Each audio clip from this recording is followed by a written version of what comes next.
Desde su exilio en Alemania, donde está aprendiendo el alemán, ¿no? Y el saludo nazi, ahí tenemos a Daniel Lara María, que no nos quiso dar la foto de cuando era pequeño, donde que lo queremos poner para suavizar su imagen de cuando era una buena persona, un buen niño, porque él fue un buen niño.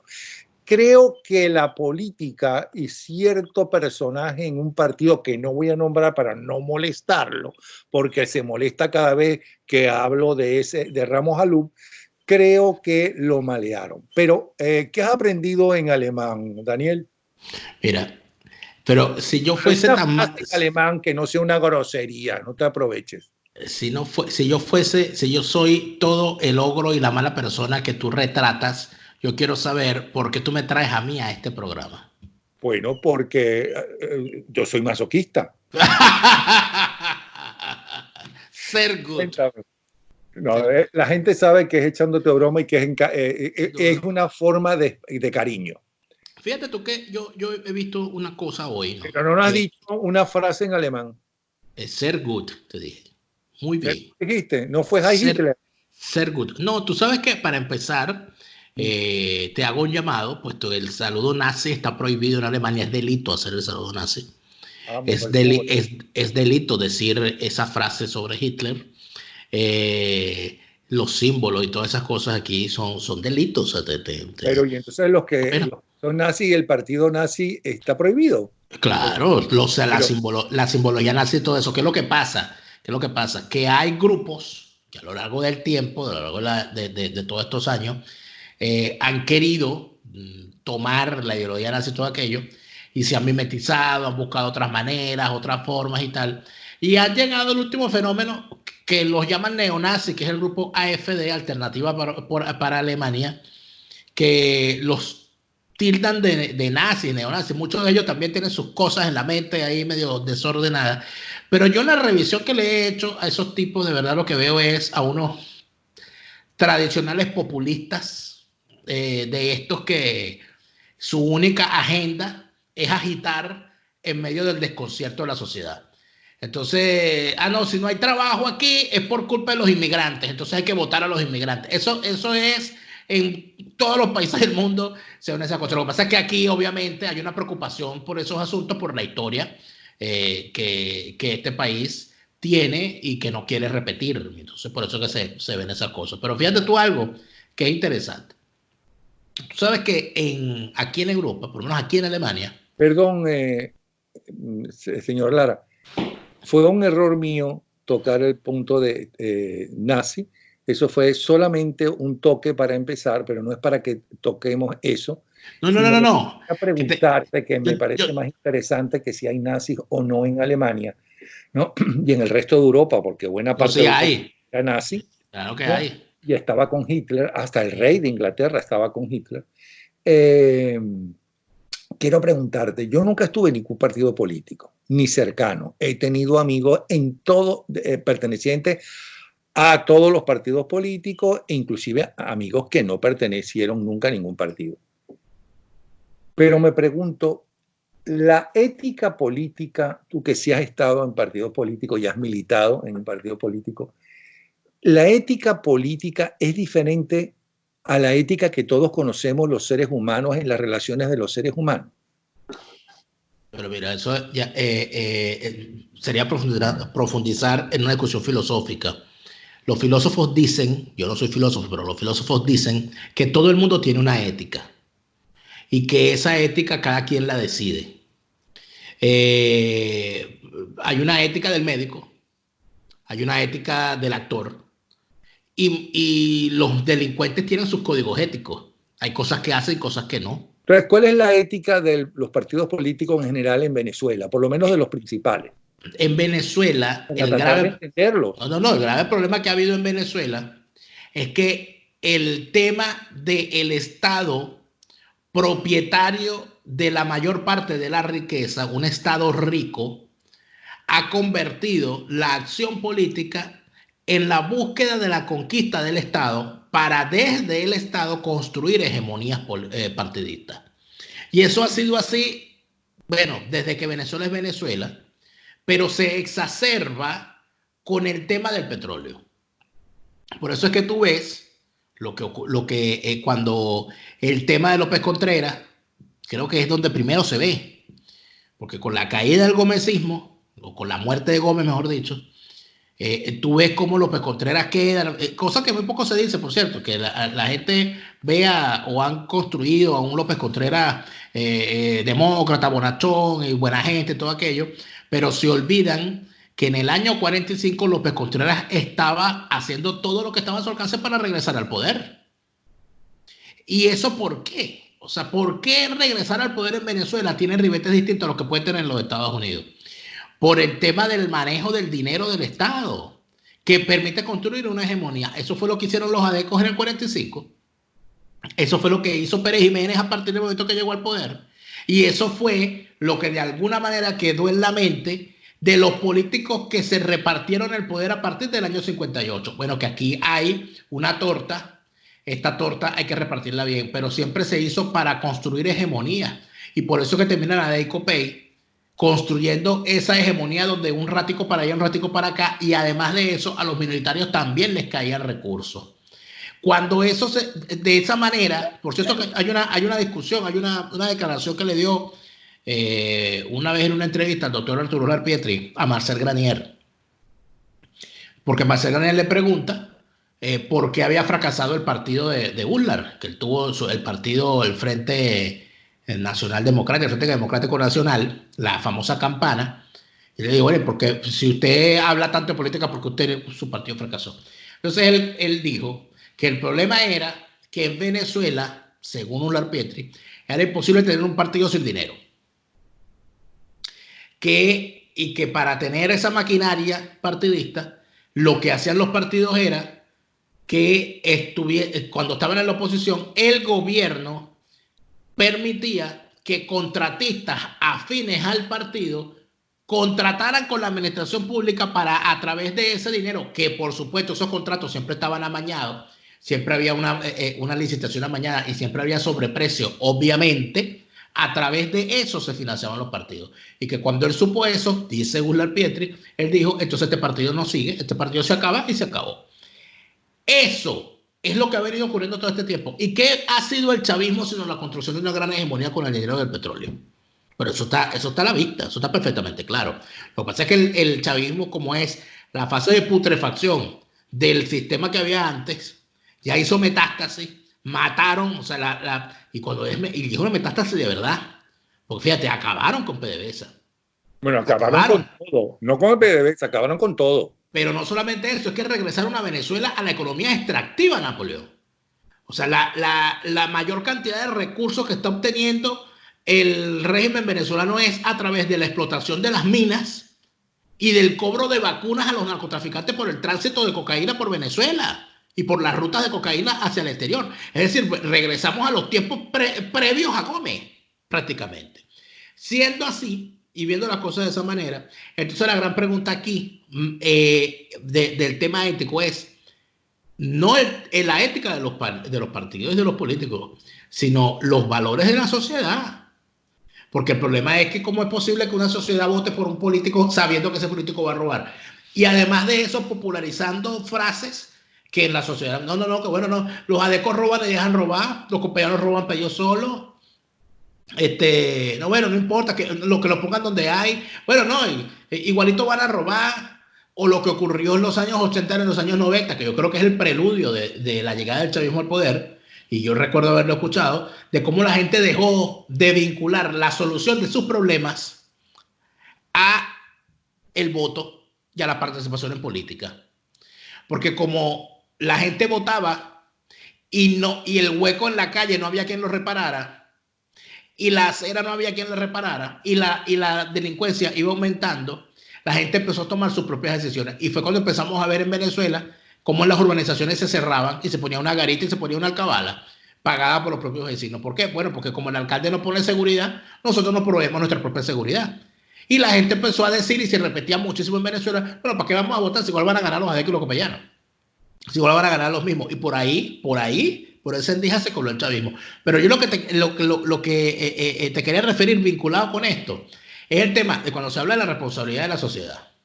Fíjate, aquí en este país donde yo estoy, mensualmente le llega a uno una factura de un impuesto para contribuir cada ciudadano que tiene su vivienda o un contrato de alquiler, tienes que contribuir con el sistema público de televisión, de radio y televisión. Una cuota mensual. Con ese dinero se sostiene. Quieras. No, una cuota fija en función del número de habitantes que tiene del número de habitantes que tiene tu vivienda. Tú tienes que pagar eso mensualmente. Con ese dinero se sostiene el sistema público de radio y de televisión. ¿Qué pasa con eso? Que yo como contribuyente tengo el derecho de exigirle a ese sistema público de radio y televisión que sea apartidista, que le dé cabida a todas las voces, que tenga una programación acorde con el país en el que yo quiero vivir y que tenga el tamaño y que me presente además, bueno, la auditoría de cómo se utiliza ese dinero. Eso en Venezuela no se discute. Y te lo digo porque escuché este fin de semana cómo el presidente interino, el mismo que en enero del año 2019 puso como una de las prioridades el regreso de RCTV al aire, como si eso dependiera de él. Bueno, ahora en enero del 2020 presenta como prioridad el rescate de Telesur. Entonces uno se pregunta, ajá, ¿eso es una prioridad? ¿Eso en qué ayuda al cumplimiento de las metas? Es el famoso mantra del cese de usurpación, gobierno de transición y las elecciones libres. En el gran punto está que cuando tú sacas esto a la discusión y tú vas a ver los comentarios, bueno, pero ¿tú qué propones? Tú lo que haces es criticar. Bueno, pero él por lo menos está haciendo más que tú. Bueno, vente a Venezuela y lo haces tú. Eso es lo que han mandado a decir ahora a los trolls, estos que utilizan, estos super expertos en comunicaciones y en campaña. Bueno, si tú sabes tanto, ¿por qué no vienes a Venezuela y lo haces tú? Como debe ser que con eso automáticamente tumban el gobierno, con esa frase. Pero el gran planteamiento dentro de todo esto es que cuando tú tienes una gestión, esa gestión hay que controlarla. Si el señor Juan Guaidó, si es verdad que él es el presidente encargado de Venezuela, el próximo 15 de enero debe presentar, tal como lo exige la Constitución que él defiende, su memoria y cuenta de la gestión de este año. Que nos diga qué se hizo, de qué manera se hizo, qué correctivos se tomaron, cuánto dinero se gastó, por dónde entró el dinero, por dónde salió el dinero y todo lo demás. A mí me aterra que el gobierno interino sea inauditable. Porque cuando tú preguntas, como lo hizo Calderón Berti, ¿de dónde salió el dinero con el cual salió el escándalo en el Cucutazo? Que la respuesta sea, es que no lo podemos decir porque si lo decimos ponemos en riesgo a los que contribuyeron. Eso a mí me parece una respuesta mafiosa. Porque yo puedo pensar que ese dinero lo puso cualquier delincuente y que no vale la pena para ellos decirlo, o que los pondría en peligro o en evidencia a ellos. Siendo así las cosas, cuando haces la gran revisión de todo esto, Napoleón, llegas a varias conclusiones interesantes. Aquí se le ha vendido al país. Y yo debo reconocer mi error. Yo fui uno de los que lo pensé, inclusive estando en los partidos, estando en el activismo político, que había que renovar la política y que esa renovación era en función de la franja etaria, en función de las generaciones. Pero la generación 2007. Entonces, esa generación 2007, vamos a auditarla, vamos a revisarla. ¿Qué tiene esa generación 2007? ¿Qué logro tiene esa generación 2007? Bueno, pero hay que darles tiempo. Bueno, está bien. La generación del 28, ¿no? Llegó al poder en el 45 por 3 años y después tuvo que aguantar hasta el 58. ¿Está bien? Tipo, tuvieron 30 años para llegar al poder. O sea, que hay que darle a estos tipos, hay que darle 25 años, le falta 20 años más, todavía le falta. El punto es el siguiente: mitos que se han caído con la gestión pública de personajes, miembros de la generación 2007. Uno, que la juventud era un mérito suficiente para renovar la política. Falso. Si no, véanle la cara a Conradito Pérez, diputado de Primera Justicia, metido en el lío de la Comisión de Contraloría. Véanle la cara a otros de los diputados allí. Véanle la cara y revísenle la cédula a Freddy Superlano. Freddy Superlano no aparecía por ninguna parte en el 98. Freddy Superlano no andaba por ahí. Ni andaba por ahí Sergio Vergara. Ellos no estaban por ahí. Ellos son del 2000 para acá. En este sentido, el solo hecho de que por la edad ibas a traer gente virtuosa porque las sacaste, te paraste frente a la maternidad y te dieron un bebé y lo pusiste a gobernar, eso no ocurrió. Ese mito se cayó. Segundo, y aquí reconozco, se lo comentaba también a Neomar Hernández en nuestro programa de Radio Caracas Radio. Yo pensaba que era, y mucha gente también lo piensa, por cierto, hoy, que es necesario que quien vaya a gobernar tenga un título universitario, que haya estudiado en la universidad. Bueno, pero Juan Guaidó es ingeniero. Estos diputados que se vendieron todos, bueno, y que parece que yo creo que no es que se venden, sino que se alquilan. Son como estas cosas cuando tú haces espectáculos públicos, que alquilas la tarima. Bueno, estos diputados se han alquilado por temporada. Un ratico para acá, un ratico para allá, ¿no? Ahorita están allá, de repente en determinado momento cambian para allá, como Ismael García. Ese ha sido la tarima más alquilada en la historia de la política venezolana. Pero ellos son todos egresados universitarios. Que si abogados, que si economistas, que si ingenieros, que si periodistas. Entonces, ¿a dónde vas tú con eso? Bueno, vas a lo siguiente. Caso real. No voy a dar nombre. Dirigente estudiantil. Recién graduado. Vivía con su mamá y su papá. Se lanza alcalde de un municipio y gana. La gestión, un desastre. Revisemos la jugada. Bueno, tú no puedes poner a un muchacho recién graduado a los 22 años, ¿verdad?, que no ha tenido tiempo ni siquiera de ejercer su carrera, pero tampoco ha tenido tiempo de saber qué es la administración pública o privada, y que ni siquiera ha sabido administrar el presupuesto de un hogar. Tú no puedes poner como cabeza de una institución donde va a ser responsable de la comida y del dinero que le va a llegar a los hogares de todos los empleados de su alcaldía, y además de eso, del bienestar de los hogares de todo su municipio. O sea, ¿para dónde vas con eso? No vas para ninguna parte. Yo creo que si algo hemos aprendido estos años es que, en efecto, nosotros tenemos que empezar a poner límites precisos en cuanto a los requisitos para ejercer un cargo. No estoy de acuerdo a partir de este momento, lo lamento. Quizás eso no estará en ninguna constitución en el futuro. Yo tomaré mi decisión como votante. Yo decido que yo no voy a votar por ningún diputado menor de 30 años. ¿Por qué? Porque yo no puedo votar por un parlamentario que cuando llegue al Parlamento jamás ha administrado nada para que sea él el encargado de revisar el presupuesto nacional. Bueno, pero si ese señor no sabe lo que son las cuentas por pagar y las cuentas por cobrar en su casa, si ese señor no sabe lo que significa pagar el recibo de la luz y el teléfono, ¿cómo va a saber ese señor auditar los gastos que haga un gobierno? ¿Cómo va a interpelar ese señor a un ministro de Economía? ¿Cómo va a revisar ese señor lo que hace cualquiera de las comisiones en las que él esté, si ni siquiera la administración propia del Parlamento la va a conocer, porque no sabe ni lo que es un punto de cuenta ni lo que es una partida presupuestaria? Entonces tiene que ser puro viejo. No.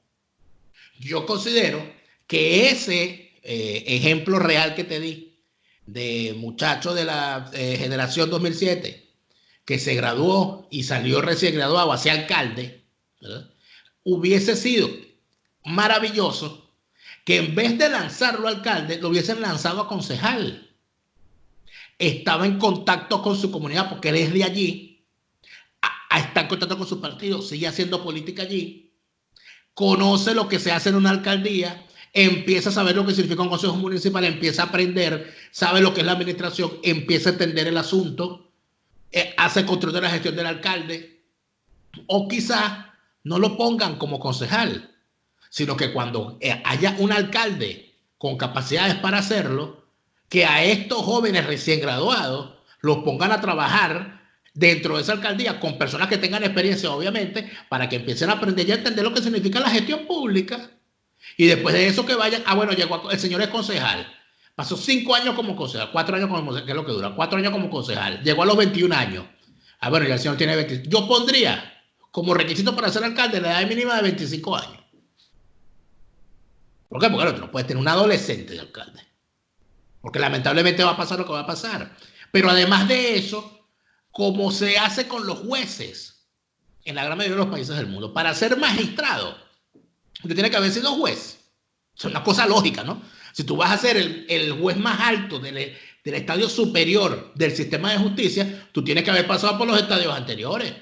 En todos los países del mundo, inclusive en esta Venezuela, donde nada se cumple, pero sigue siendo una norma, no solamente tiene que haber sido juez, sino que tiene que haber sido profesor universitario en ejercicio, en el área del derecho, tiene que tener obra escrita y tiene que tener el máximo grado que se otorgue en el país en su área. Ese tiene que ser doctor, tiene que tener un doctorado hecho. Por supuesto, ni los magistrados del tribunal usurpador, ni los magistrados del tribunal del exilio cumplen con eso ninguno. Valga decir. Pero requisitos como esos tienes que poner para que veas. ¿Usted quiere ser concejal? Muy bien. Usted tiene que tener tales y tales experiencias en asuntos comunitarios. Usted tiene que conocer su comunidad. Usted tiene que ser de su comunidad.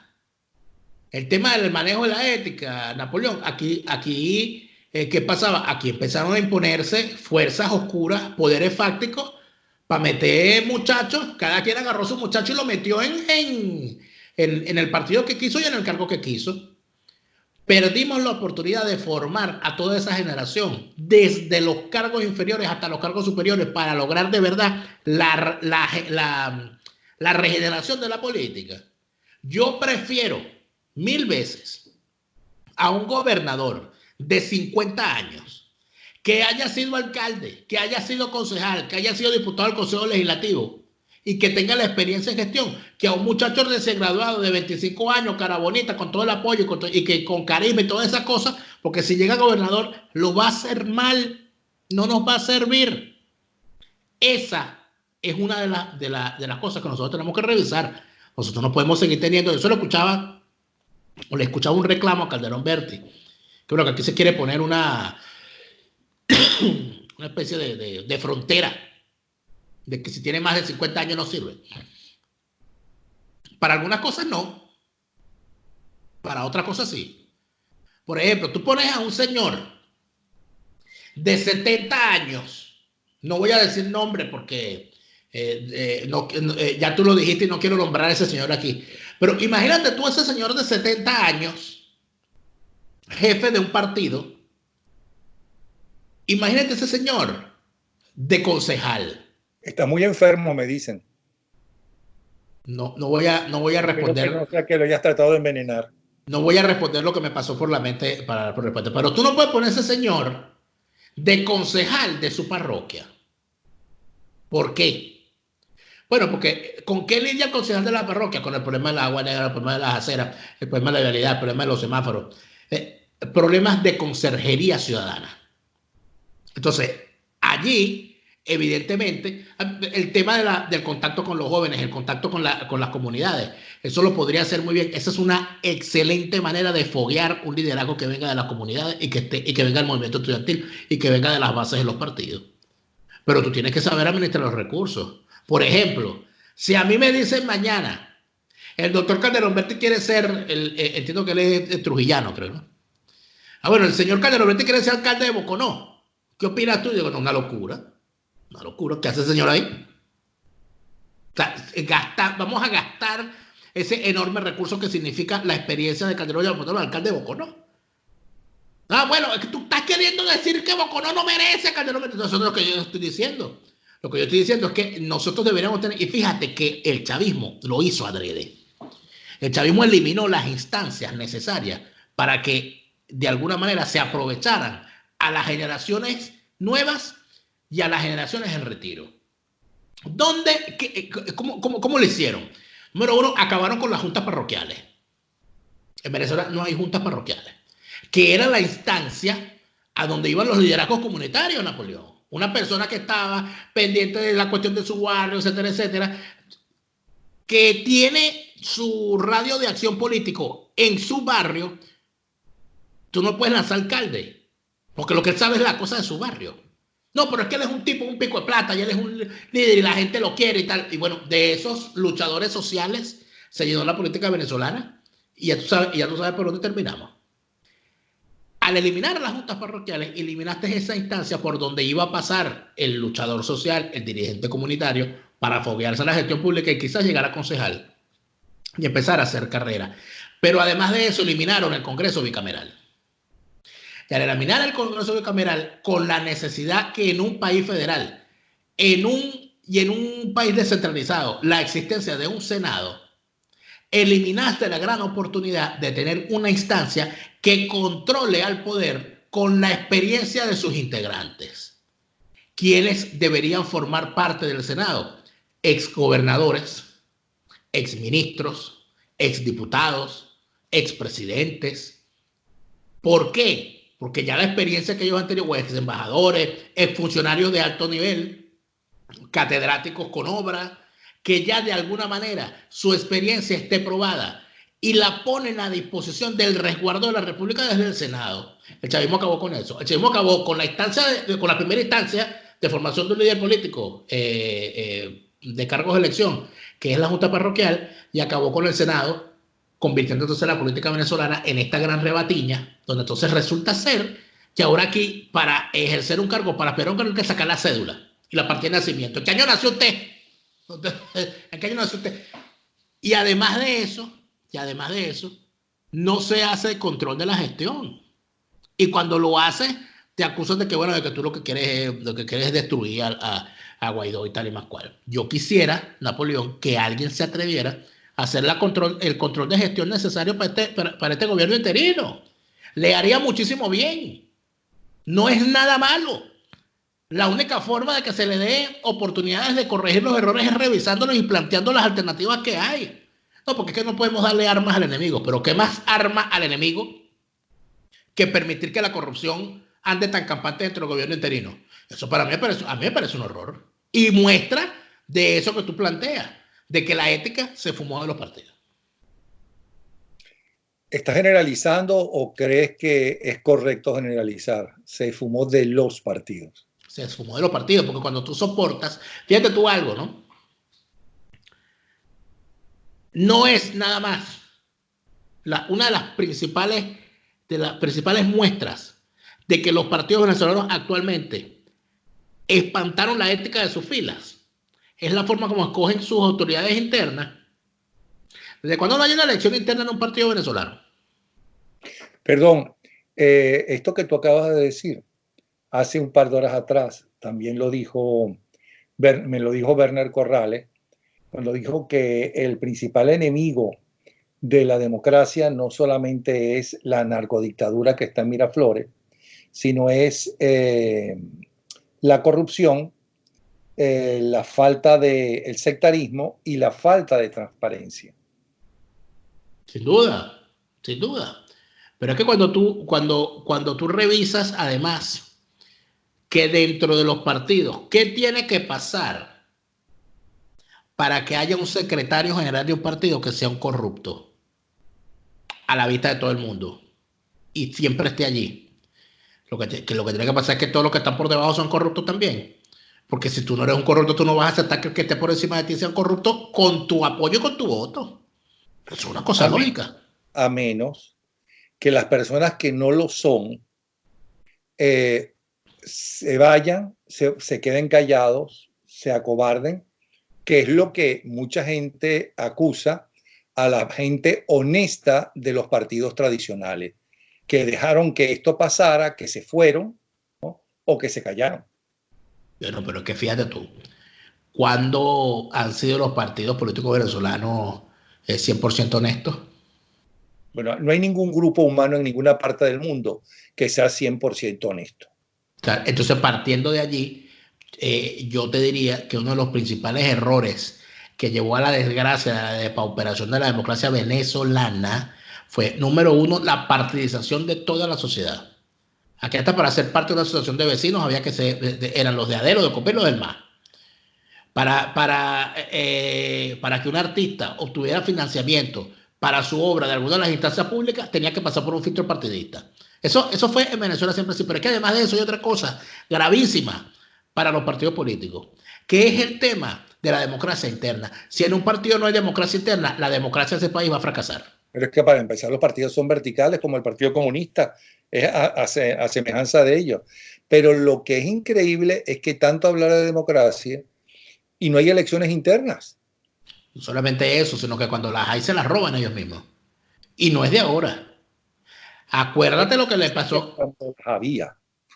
Pero es que nunca hubo. No, bueno, pero es que nunca hubo procesos limpios. Recordemos lo que pasó en Acción Democrática cuando Luis Beltrán Prieto denunció que le habían robado la convención por la cual terminó siendo Gonzalo Barrios el candidato presidencial y vino una división. Recordemos lo que denunció Luis Herrera Campín en las elecciones en la convención copellana del año 73, que denunció que le habían dado un maletinazo y que le habían comprado la convención para perder. Eso no es nuevo. O sea, eso pasaba de forma recurrente, no solamente en Acción Democrática y Copey, en otros muchos partidos. Ya después lo que decidieron fue, bueno, no hacemos elecciones, porque no vamos a dejar los cargos. Una cosa, la relación del ciudadano alemán con los partidos políticos, ¿en qué se diferencia de la relación del ciudadano venezolano con los partidos políticos que han permitido que todo eso sucediera? Mira, aquí la participación partidista. Lo del ciudadano normal y corriente. Te digo, para allá voy. Estás en un partido político o en un club o en una agrupación religiosa o lo que sea, tu primera reacción cuando hay alguna crítica, aunque sea muy sana la crítica, es rechazarla. Es decir, es mentira. El ciudadano normal y corriente, que es el que vota, el que le da el poder a ese partido y a ese candidato de ese partido, ¿cuál es esa relación frente a los errores de los partidos políticos? Porque todo partido político en el mundo entero está hecho por seres humanos, por lo tanto tiene errores y triunfos y fracasos. Claro, pero fíjate la primera diferencia y la primera cosa a resaltar. Una vez en Venezuela, cuando los partidos alardeaban de su militancia, Acción Democrática alardeaba de tener una militancia de 2 millones de personas, es decir, 2 millones de militantes a nivel nacional. Cuando tú revisabas esos números con los números del partido, de los partidos afines, del PSOE español, el PSOE jamás llegó a tener 1 millón de militantes a nivel nacional. Ni lo tuvo jamás el Partido Socialista francés, ni lo tuvo jamás el Partido Socialista italiano, ni lo tuvo jamás el Partido Socialdemócrata alemán. ¿A dónde voy con esto? Que una cosa es la militancia partidista y otra cosa es la participación en política como ciudadano. Porque yo puedo participar en política sin formar parte de un partido político, no solamente votando, sino participando en las instancias que me correspondan. Por ejemplo, en las instancias comunales. En estos días, por cierto... Si tenían 2 millones de seguidores inscritos en el partido, ¿no? Demasiado bien se portaron esos seguidores que cuando no les gustaba el candidato que estaba imponiéndole, el nuevo candidato del partido, pues no votaban por él y Acción Democrática perdía las elecciones. Y lo mismo. No, acuérdate que los mecanismos eran clientelares, Napoleón. O sea, esos 2 millones de militantes nunca fueron reales. Esos 2 millones de militantes eran simple y sencillamente la clientela que se repartía a través de los distintos mecanismos que tenían los partidos. Pero fíjate tú, para darte un ejemplo de algo que vi yo aquí, recién llegado a este país. Las últimas elecciones que hubo acá en Alemania para la Cancillería, que es un sistema parlamentario, Angela Merkel y su coalición o su partido demócrata cristiano no obtuvo los escaños suficientes para gobernar en solitario. Ya nunca ha podido gobernar en solitario, siempre ha tenido que hacer coalición. El principal partido opositor, que es el Partido Socialdemócrata, hizo campaña diciendo que bajo ningún concepto ellos iban a permitir un nuevo mandato de Angela Merkel. Que ellos no iban a pactar con Angela Merkel para que gobernara. Se dan las elecciones, se da un muy mal resultado para el Partido Socialdemócrata, pero Angela Merkel y su partido quedan como el partido más votado y con la primera opción para gobernar. En tal sentido, Angela Merkel le hizo un ofrecimiento al Partido Socialdemócrata con un acuerdo escrito. ¿Cuál iba a ser el programa de gobierno? Negociaron un programa de gobierno entre los dos. Y ese programa de gobierno lo negociaron y cada quien lo firmó. Este es el programa de gobierno que se va a aplicar para que ustedes formen parte y apoyen la construcción de ese gobierno. Cuando eso ocurrió, hubo una situación en el Partido Socialdemócrata.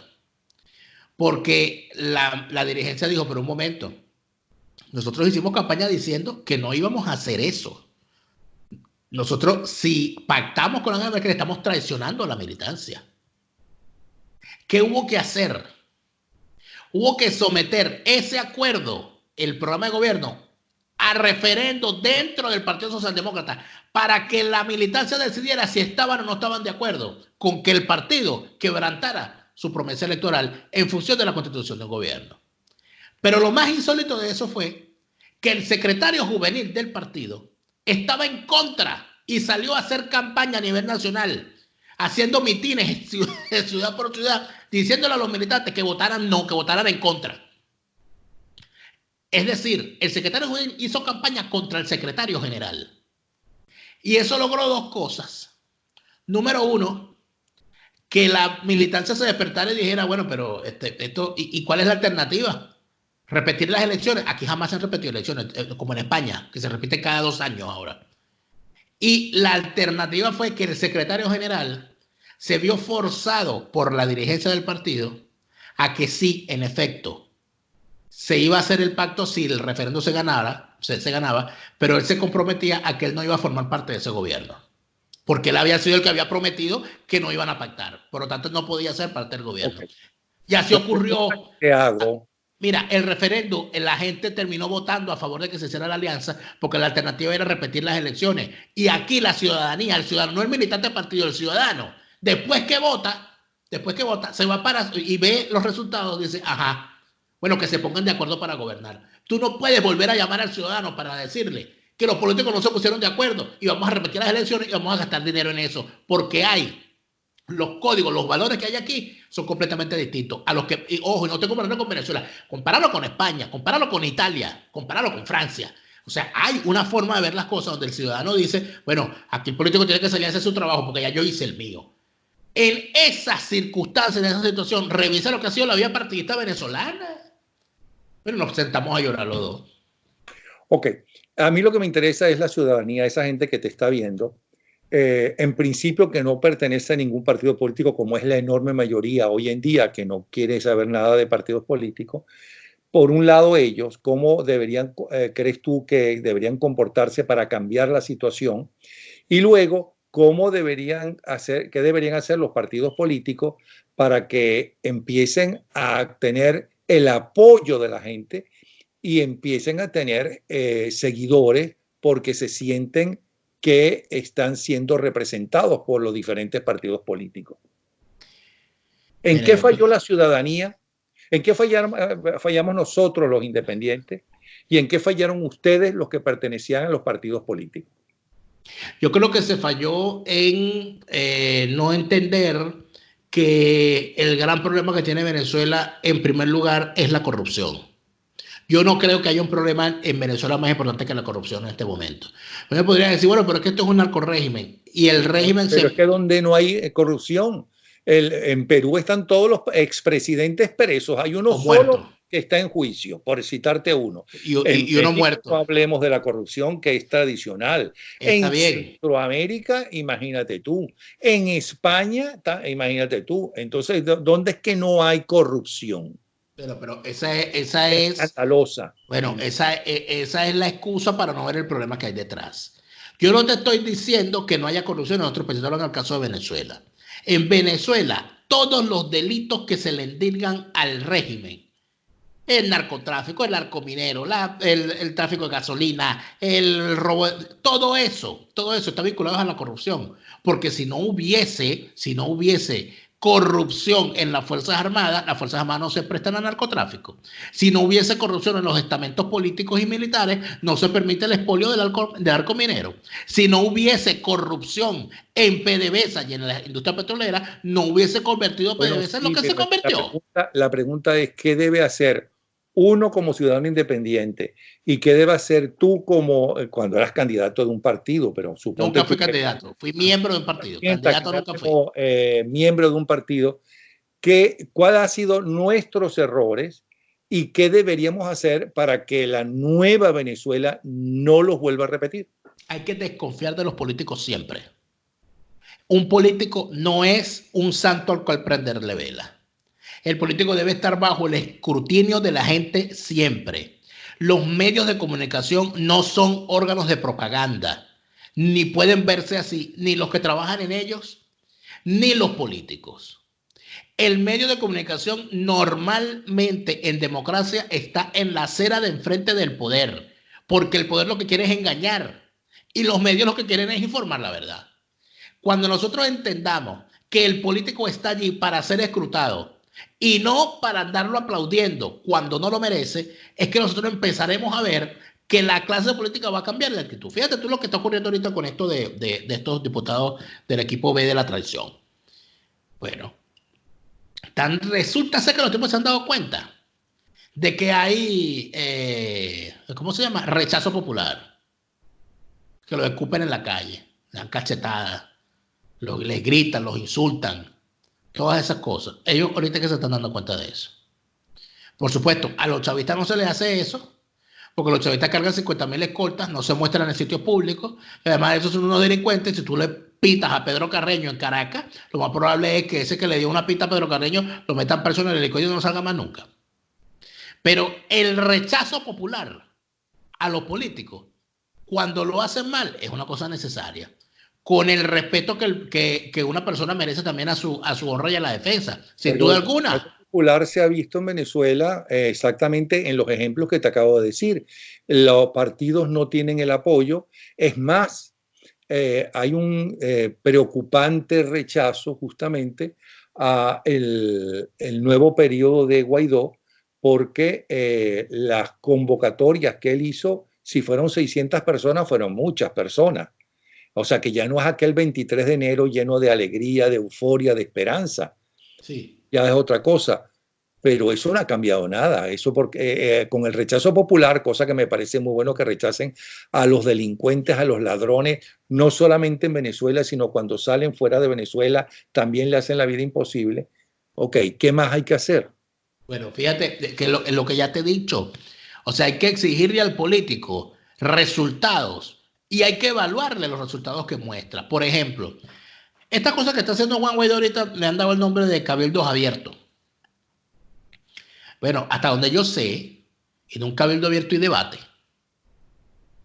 Pero entonces lo que están haciendo son tarimas donde se monta el señor Guaidó, 2 o 3 tiran un discurso primero, después este señor da un discurso, y si hay participación de la gente es a través del tubo partidista. Van a hablar el compañerito fulano, el compañerito mongano, el compañerito no sé quiéncito. Pero ¿dónde está ese debate que se debería estar dando de verdad en esas asambleas de ciudadanos?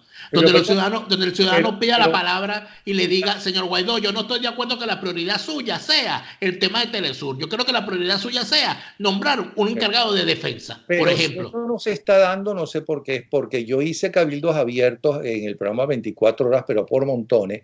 Ya Chávez había establecido su dictadura y la gente hablaba libremente hasta el punto de que uno de esos gobernadores donde hicimos uno de esos cabildos trataron de violar a las productoras del programa, ¿no? Aprovechando que estaban solas. ¿Ok? O sea que sí los afectaban. Me extraña que ahora no se enfrenten y le digan lo que piensan, como es la obligación no solamente del pueblo de decirlo, o del ciudadano de decirlo, sino de también los dirigentes políticos de escucharlos. Bueno, porque se ha sustituido, Napoleón, la exigencia por la anuencia. Lamentablemente, el ciudadano cree que el político de él es el famoso lema que yo lamentablemente he visto que mucha gente lo aplica: con mi corrupto no te metas. El político por el que yo voto, ese político no lo criticas, no me lo vas a criticar. El que tiene que criticar es al de enfrente. Fíjate que cuando uno critica a Guaidó, ¿cuál es la respuesta que te dan? Bueno, ¿y por qué no criticas a Maduro? Diga, un momentico, yo critico a Maduro también. Que por cierto, cuando lo critico, los chavistas dicen, pero ¿por qué no vas y criticas a Juan Guaidó, que está haciendo tal y que es un ladrón y tal, no sé qué? Porque con mi corrupto no te metas. El gran planteamiento es que cuando un dirigente político... Pero que no estés comparando a Guaidó con Maduro. No, sí, claro que sí. ¿Y Por supuesto, son dos. Bueno, Maduro? porque son dos personeros políticos. Son dos personeros políticos. Sí, pero no. Maduro no es ningún político. Maduro es un delincuente. Bueno, está bien. Usted puede llamarlo delincuente. Usted puede decir que es un delincuente. Inclusive podemos aquí llegar a la conclusión de que el señor tampoco es venezolano, etcétera, etcétera. Pero es un personero político. Y está actuando como tal. Y lamentablemente, fíjate tú, una cosa que aquí nadie ha reparado. Aquí nadie ha visto qué ha hecho Maduro la semana pasada. ¿Tú has visto qué ha hecho Maduro?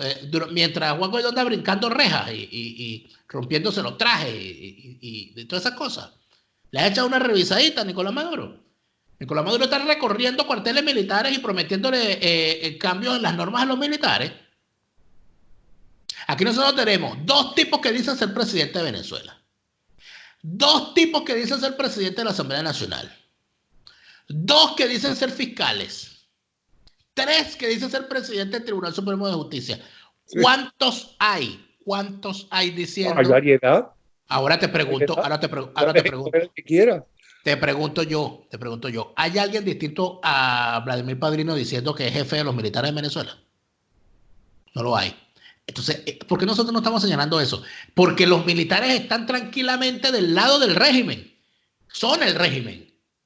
Y la ciudadanía, a esa a la que se le llama que vaya a cabildos abiertos, a que aplaude a Guaidó, a que sume pero no reste, a que no critique sino que proponga, etcétera, etcétera, no tiene una fuerza armada, no tiene un ejército, no tiene una casta militar que la salga y la defienda. Por eso que estamos donde estamos. Por eso que a Guaidó lo que le queda es pedir que le den Telesur.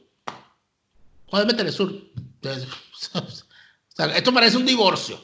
Cosa que evidentemente no se lo va a dar porque estas dictaduras extremistas viven del cuento, viven de la publicidad, que no es publicidad, viven de la propaganda política. ¿Y para qué necesita? O sea, ¿en qué cambiaría la búsqueda del cese de la usurpación que Juan Guaidó pudiese tener en sus manos Telesur? No, en nada.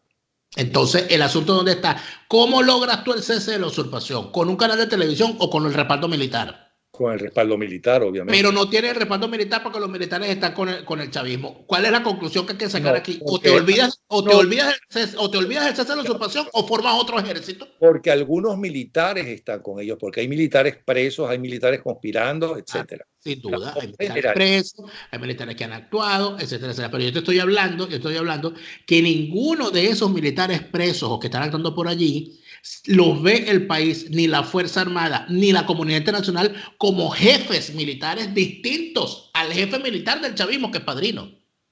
O sea, no hay ningún general, capitán, coronel, ningún venezolano en ninguna parte del mundo visto por ninguna institución nacional e internacional como jefe militar alternativo al del chavismo. Es verdad. Entonces, siendo las cosas así y estando nosotros en manos de militares, o nos ponemos a armar otra casta militar que defienda a la ciudadanía, o nos olvidamos del cese de la usurpación y nos dedicamos aquí a pedir Telesur. Después, bueno, ahora hay que ver aquí, porque entonces además Guaidó no solamente ha pedido Telesur, sino que ha pedido que a través de Telesur salga la Rochela. Bueno, me imagino ahora que ¿Tú estás hablando en serio? Te voy a dar el video para que lo pongas aquí. Estamos hablando de que además de eso, bueno, me imagino que ahora pelearán por mi Venezuela. Y pelearán por el... No, que mi Venezuela lo transmite a Telesur, la Telesur, o no sé si le van a cambiar el nombre, le van a poner Telenorte. Tú tienes que estar exagerando. Él pidió que salga la Rochela. Claro, en Telesur. Que se va a recuperar Telesur y que a través de Telesur salga la Rochela. Lo que hay que recuperar es Radio Caracas Televisión para que salga la Rochela, que es Radio Caracas Televisión. Pero lo que pasa es que llegaste tarde. Eso lo prometió el año pasado. Eso fue la temporada 2019. Estamos en la temporada 2020. Vamos a reírnos para no puedo creer que él haya dicho eso. Se está burlando de nosotros. Al final de esta conversación pones el video donde el señor te habla de que a través de Telesur, cuando él la recupere, va a salir la Rochela. Esa es la nueva promesa del señor Juan Guaidó. Para que después me digan que uno se anda burlando.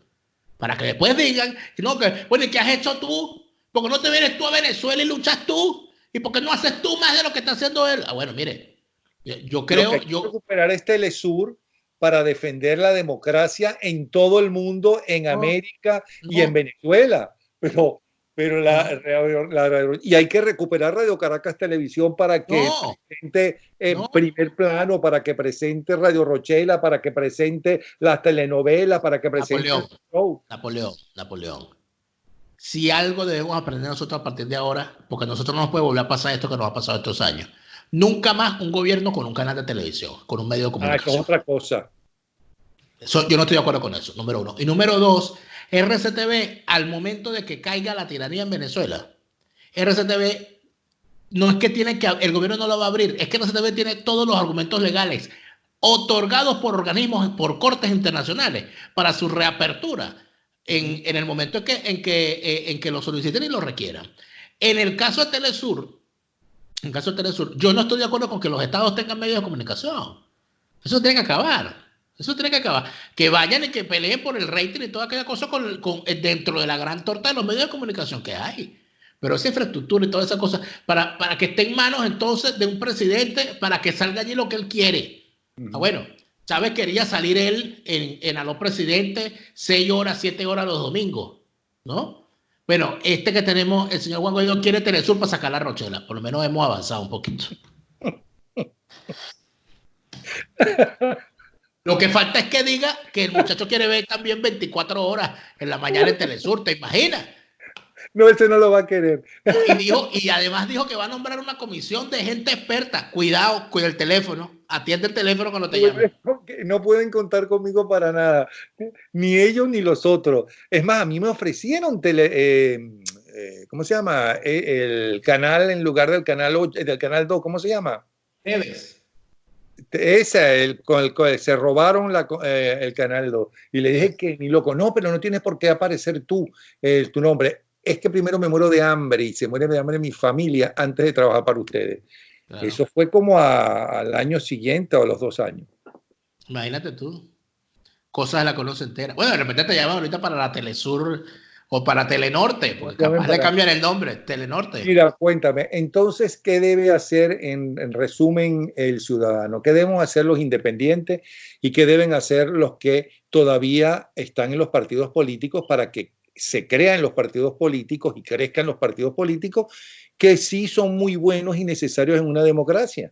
Dudar de los políticos, escrutar a los políticos, exigirle cuentas a los políticos, exigirle, por cierto, a los medios de comunicación como tribuna que sean, que el tratamiento que le den a los políticos no sea partidista.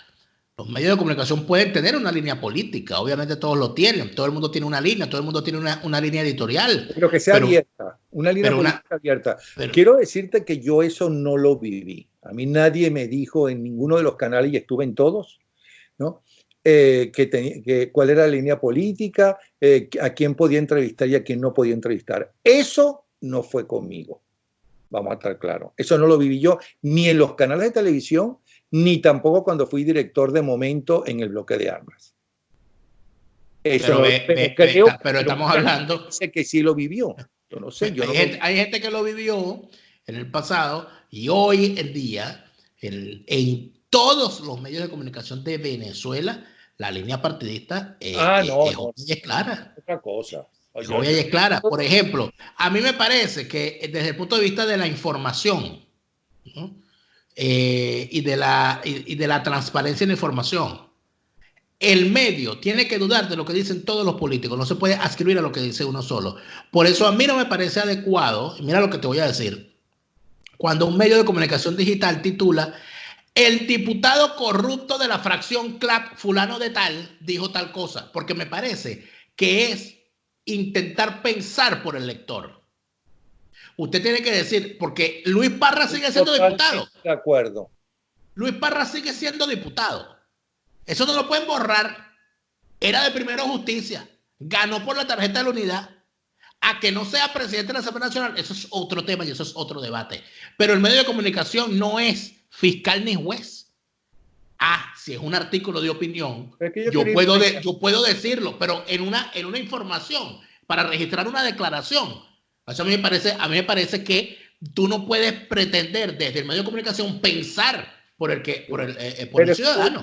Así como no creo que el Estado deba ser el que maneje la industria petrolera o la minera, ¿no? Sino que maneje y muy bien los impuestos, muy bien, y los impuestos justamente a las empresas que manejan la industria petrolera o la minera y demás, con gente talentosa y preparada, porque si es privado, pues van a querer ganar dinero y van a tener que tener gente preparada. Tampoco creo que el Estado deba ser el dueño de la concesión de los canales de televisión. Lo que debe haber es unas reglas muy claras, ¿no?, de qué es lo que el venezolano quiere ver en la televisión y cuáles deben ser los límites para que haya total apertura. Y sí creo, eso sí, que antes no lo creía, que los canales de televisión, de radio y de prensa, y en una época se vivió en Venezuela porque los adecos tenían su propio, y los comunistas, su propio periódico que no ocultaban que era el periódico del partido, el de AD, dirigido por un excelente periodista, Luis Esteban Rey, por cierto. ¿Cómo es que se llamaba el periódico de AD? El País. No, el periódico de AD. Bueno, antes de que tú nacieras, pues. Lo que se llamaba El País. En los años 60. Por eso fue que Rafael Poleo le puso El Nuevo País a su periódico. No se llamaba El País. El que yo digo no se llamaba El País, que era de AD. Bueno, ok. Que se sepa cuál es su línea política. Si tú eres, ¿cómo se llama? Demócrata, ¿no? Bueno, ya sabemos que CNN es pro-demócrata.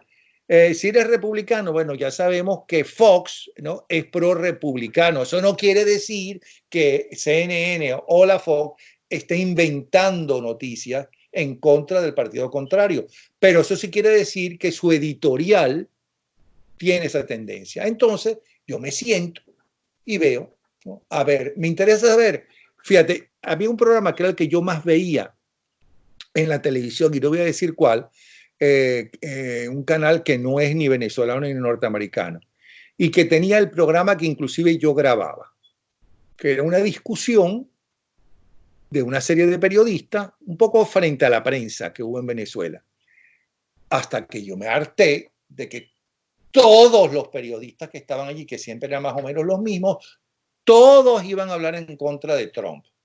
Todos eran en contra de los republicanos. Bueno, pero aquí hay una sola visión. Yo quiero conocer qué dicen los demócratas, qué dicen los republicanos, ¿no?, y para saber qué está pasando en el país.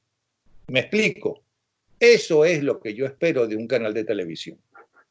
Bueno, eso no lo tenemos ahorita en Venezuela. Y además de eso, a ningún político, por eso es que un político no puede decidir lo que va a pasar en los medios de comunicación, a ningún político le gusta que lo critiquen. Ya lo sé. Por lo tanto, tú no puedes dejar en manos del político el otorgamiento de concesiones, el otorgamiento de la administración de medios de comunicación. Eso yo no estoy de acuerdo. Eso tiene que superarse. Por cierto, que cuando yo fui a entrevistar a Pérez Jiménez, me dijo un amigo de la industria de televisión: ya que vas a entrevistar a Pérez Jiménez, pregúntale por qué le dio la concesión a la gente de Radio Caracas, ¿no? Evidentemente era para que dijera, es que ellos eran perejimenistas, que era lo que pensaba él que le voy a decir, para fastidiar a Radio Caracas. Entonces digo, mira, yo no le voy a preguntar en el programa eso a Pérez Jiménez, pero sí se lo voy a preguntar en privado. Y yo le pregunté a Marcos Pérez Jiménez, ¿por qué usted le dio la concesión a Radio Caracas Televisión para que fuera la segunda emisora privada? Porque la primera fue Televisa. Y entonces él me dijo, porque ellos eran los dueños del almacén americano. Y el almacén americano era el representante en Venezuela de la RCA Víctor. Y el mejor sistema de televisión norteamericano, que era el que iba a funcionar en toda América Latina, era el de RCA Victor. Lo lógico es que ellos, que tenían la oportunidad y que tenían el contacto para hacer una mejor televisión, le diéramos a ellos y no a gente que nunca había hecho televisión. O sea que el Pérez Jiménez se la comió, porque yo hubiera hecho exactamente lo mismo. Y por eso él le dio esa concesión.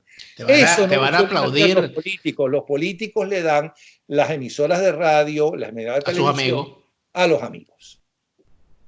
Bueno, te van a aplaudir los perejimenistas por haber reconocido una de sus virtudes. Es que yo reconozco muchas cosas muy buenas que hizo Pérez Jiménez. Pero los perejimenistas se molestan, dicen que tú y que hiciste. Bueno, y los adecos decían que yo era comunista, y los copellanos que yo era adeco. Bueno, siempre lo ponen a uno en alguna parte, Napoleón. Bueno. Ahora, lo que sí te puedo decir es que que no está... Te voy a decir una cosa, que quiero que te la digas en privado, pero lo voy a decir en público. Cuando yo entrevisto a Pérez Jiménez, en un momento dado, a mí no me gustan las dictaduras y menos las dictaduras militares, ¿no? Yo creo que un militar en la presidencia, que a veces son necesarios, ahí está Eisenhower y ahí está De Gaulle, ¿no? Es un fracaso de la sociedad civil, que es exactamente lo que le dije a Chávez Frías: yo no voy a votar por ti, porque eso sería reconocer el fracaso de la sociedad civil, y yo no creo que la sociedad civil ha fracasado en Venezuela. Que hay una crisis, es verdad, pero un militar que nunca ha sabido gobernar y que lo forman de una manera vertical de obediencia, de sumisión o de dar órdenes según su posición, bueno, a mí no me gustaría.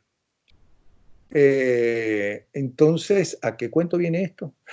Entonces él me dice, Pérez Jiménez me dice en un momento dado, y se acordarán de mí.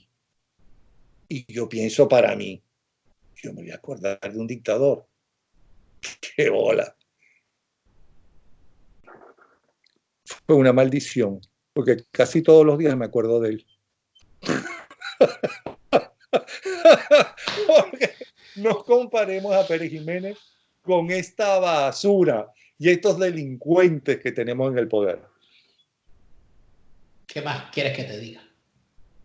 No sé por qué tú, que decías que tenía que ser media hora, te hice solamente 2 preguntas. Bueno, yo un día voy a agarrar, voy a agarrar y voy a decir, ya, Napoleón, terminó el programa, hasta luego. Eso es lo que voy a hacer para la próxima. Y 2 minutos. Que lo sepa tu audiencia, que lo sepa la audiencia de esta transmisión, que de ahora en adelante yo voy a decir cuando se acabe el programa. Voy a decir, hasta aquí, Napoleón, despídete. Bueno, no sería la primera vez que lo dices. Todavía la semana pasada lo dijiste.